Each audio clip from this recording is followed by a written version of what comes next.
Assalamu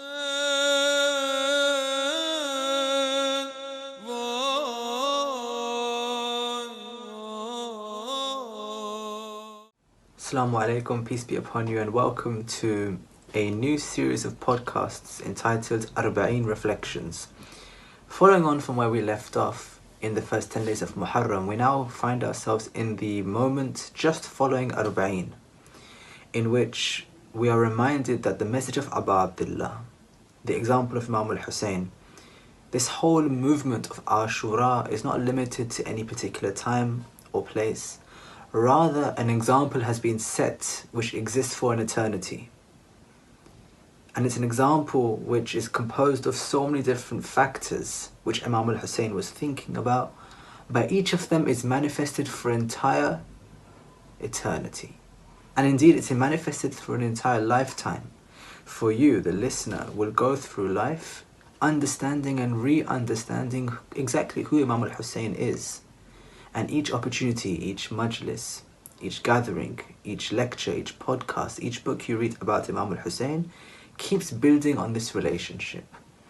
But it's important that when we leave the days and nights of Arbaeen, that we are reminded that Imam Hussein's impact on us continues continuously for an eternity. In that spirit, here is a new series of more discussions, 5 this time, in which we want to understand in more detail how Imam Hussain impacts on our lives in the West. Especially for the listeners who have begun listening since the first series, we are based in the West and our climate is very different.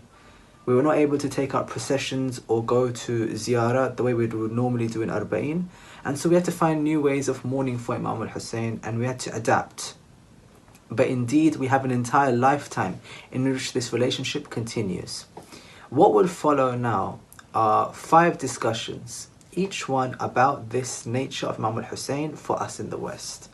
We begin tomorrow with the first lecture on the idea of handling conflict and how we use Imam Hussain to solve the key disagreements and conflicts that we have raging in our community. How is his template useful for us?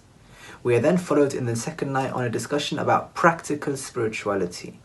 How do you and I make spiritual gains in our lives whilst living in a very non-spiritual secular society? The third of the 5 is then squarely on the West. What is this experience which happens to the Muslim when we migrate over, coming to a new country, bringing a religion which was not from this country and yet claims to solve the issues that we would have in this new climate? What happens then?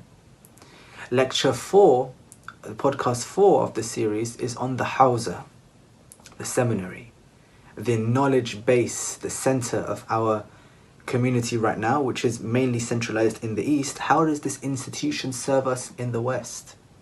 And finally, the 5th of this series is on the important topic of Shia genocide. What is the suffering we are facing today? The lovers of Imam Hussain. Who is wishing to shed the blood of the lovers of Abu Abdullah? And how do we in the West, who might not face this imminent attack as others do, what responsibility do we have here to our brothers and sisters there? These 5 discussions will continue for the next 5 days, each of them reminding us one thing, which is Imam Hussein's message is eternal. And for our situation now in the West, we have to use and understand exactly how it fits in to our life now going forward until the next Arbaeen or the next Ashura. And after the 5 discussions which are to follow, the 5 podcasts composed of guests who it was an honor to hear their opinion on these issues, at the end we have a special episode, one which is very personal and one which requires great consideration of the love that all of us have for every very particular person, and that is, one of the most oppressed people who we have in our history, who is very closely attached to Abu Abdullah. This we will see after the 5 discussions in what follows. Now, just like last time, I wanted to really ask all of our guests a question to set the scene for us, and what follows now is their answers. And the question quite simply is, what makes Imam Hussain so eternal?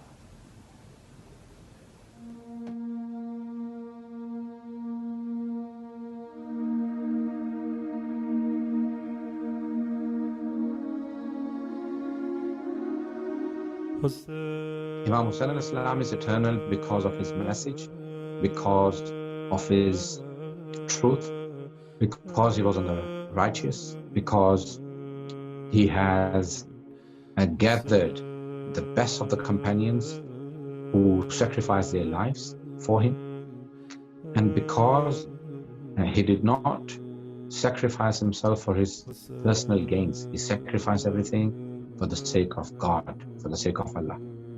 And he sacrificed his own family. That is why he is eternal and he will remain eternal. The verse of the Holy Quran, it states, فَاذْكُرُونِي أَذْكُرْكُمْ. Remember me, and I will remember you. One of the secrets of what makes Imam al-Hussain Sayyid al-Shuhada so eternal is that the Imam was that individual who at every moment he remembered Allah, to the extent that he reached the stage of fana and annihilation.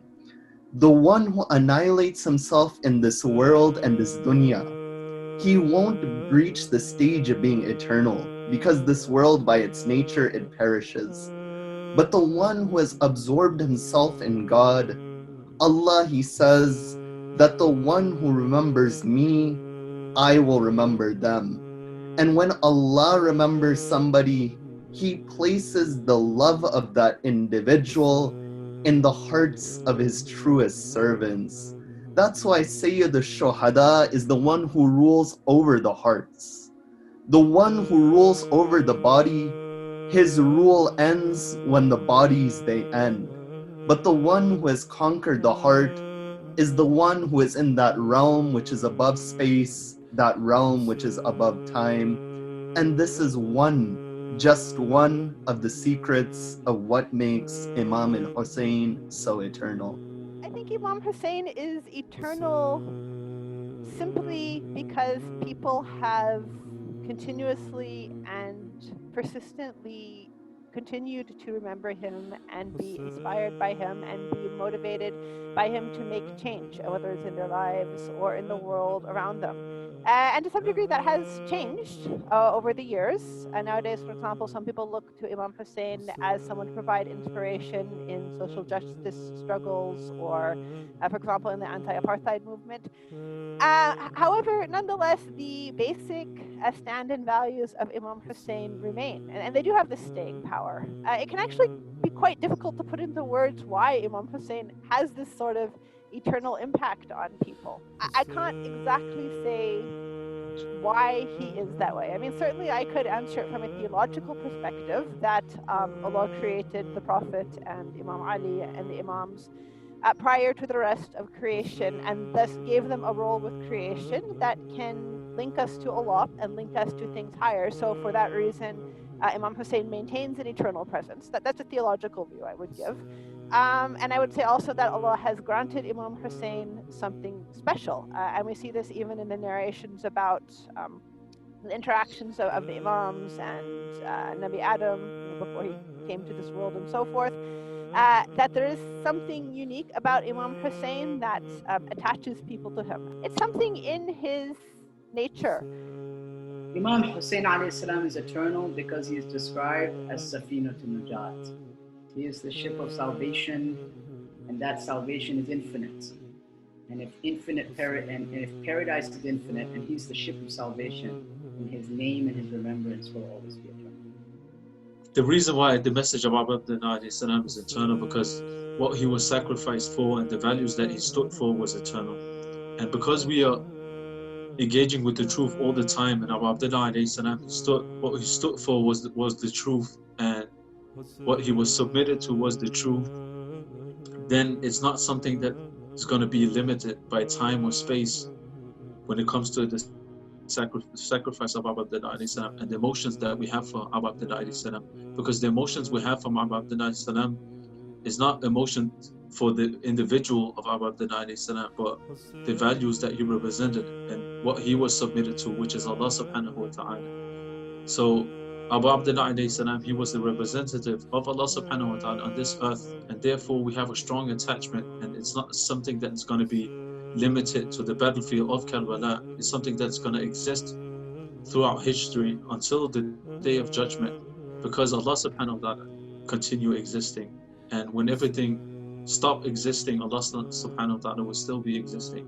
So the message of our Abdullah alayhi salam is always going to be eternal, it's going to be infinite. What makes Imam Hussain alayhi salam eternal is his love for Allah subhanahu wa ta'ala. His connection to Allah is what made him eternal.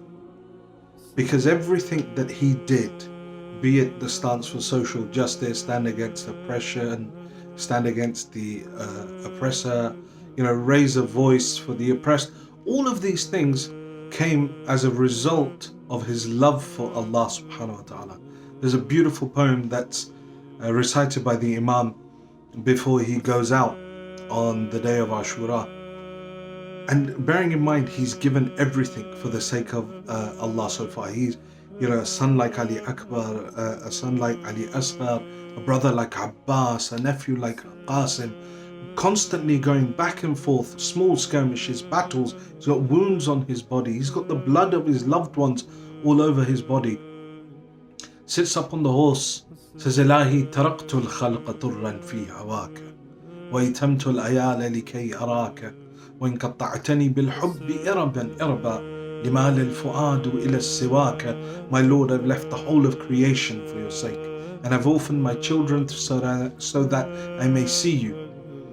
And even if the swords were to come and cut me to pieces, my heart would turn to none but you. What makes Imam Hussain eternal is his love for Allah subhanahu wa ta'ala. What makes Imam Hussain alayhi salam eternal are the values that he embodied, those that he aimed to protect, uphold, and promote by sacrificing not only his own life, but those of his companions and family members as well. His refusal to compromise on the teachings of his grandfather can be a lesson to us all, one from which we can derive motivation and inspiration to help us make the correct decisions in our everyday lives that will bring us closer to Allah subhanahu wa ta'ala. And it is this very commitment to the path of the Ahlul Bayt that will ensure that the message of Imam Hussain will continue until the Day of Judgment. Because as Rasulullah said, surely with respect to the martyrdom of Hussain, there exists in the hearts of all the mu'mineen a heat that will never subside. What makes Imam Hussain alayhi salam so eternal? Imam Hussain alayhi salam, on the day of Ashura and in Karbala,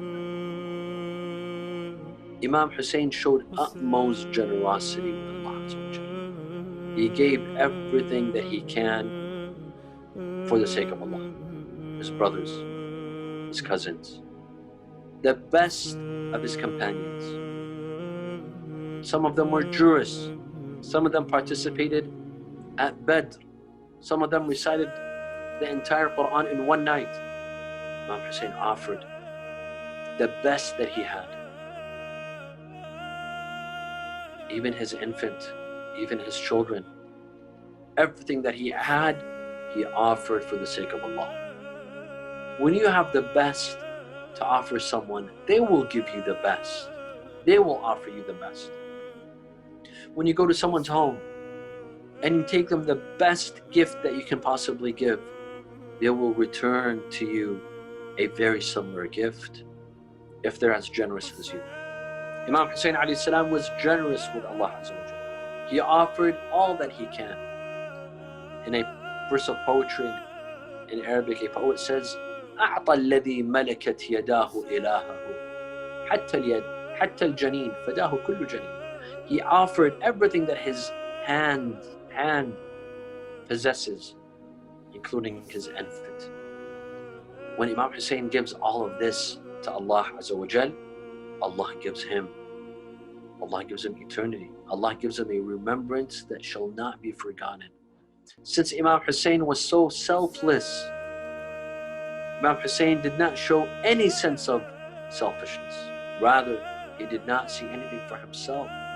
He only saw Allah Azza wa Jalla. He gave everything for Allah, so Allah gave him everything. Allah gave him this greatness. Allah gave him this eternity. He gave him this remembrance that Imam Hussain will be remembered and mourned until eternity. until the Day of Judgment. Imam Hussain did something so great that Allah has repaid him in this dunya before the next. Until the Day of Judgment, people will continue to call, Ya Hussein, Labbaik Ya Hussein.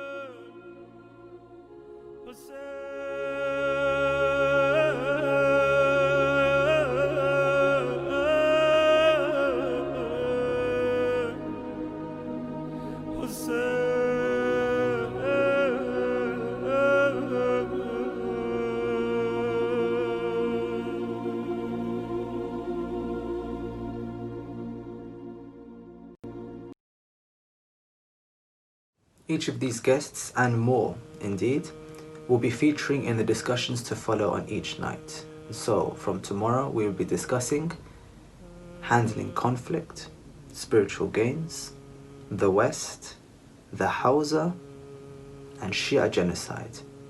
Join me in the next few nights and join those guests and, as I mentioned, others, as we discover a bit more about how Imam Hussein's eternal message, which lasts for longer than our lifetimes, impacts every moment of our lifetimes.